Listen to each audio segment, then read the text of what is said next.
Hi, I'm Stingy, and I'm back in the sandbox.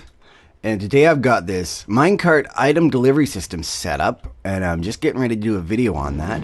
But before I do, I want to take a few minutes today to do a quick tutorial on these rail intersections.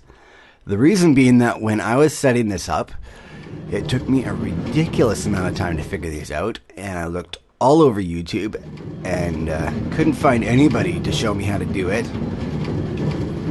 I found a few designs that included it, but nobody who was talking about how to do it. So I figured that's my cue.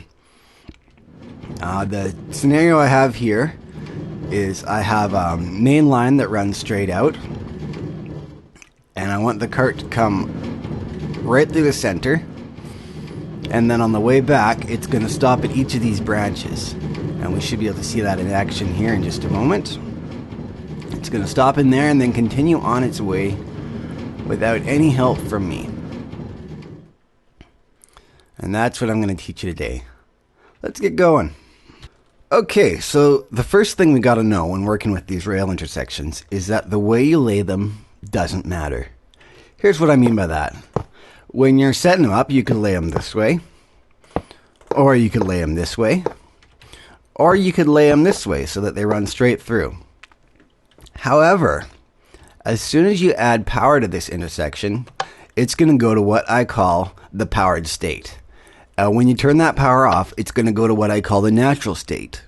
And these states are controlled not by the way you lay the rails, but by the game mechanics. I've got 4 different directions here, and these are all the natural states.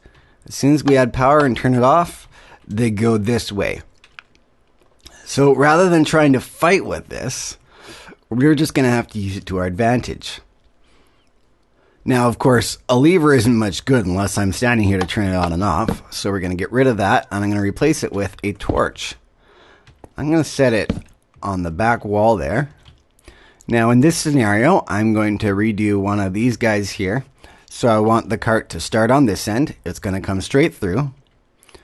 On the way back, it's going to stop out at this terminal. And then from the terminal, I want it to continue on this way. So we can see from the powered state here, it's almost already doing most of what we want. It will come straight through, and on the way back, it will stop out. So the only thing we need to fix is making sure that as it comes out, it turns this way. And to do that, I've got my torch on the back wall there. I'll knock this out so we can see it. And on the back of this block, I'm going to knock this out and put in a piece of redstone right there. And above the redstone, we're going to put in a detector rail, so that as it comes out, it will turn the track for itself. I've found that setting the detector rail 1 block away from the corner seems to give us the perfect timing so that the track stays switched long enough for the cart to get through. And that is the basic intersection, just like that. Now for a couple more scenarios. Say, for example, we want it to go in here on the way out rather than the way back. Well, a couple ways we can do it. First of all, by making it gravitate not to its powered state, but to its unpowered state. The way I would do that is, instead of putting the torch on the back, I would set it on the side here. And then I come around here, add a piece of redstone there.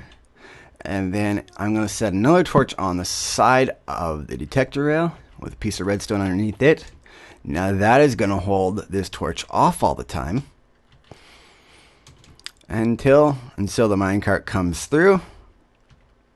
On the way back out, it activates the rail, switches the track, and on the way back through, it'll go straight through again.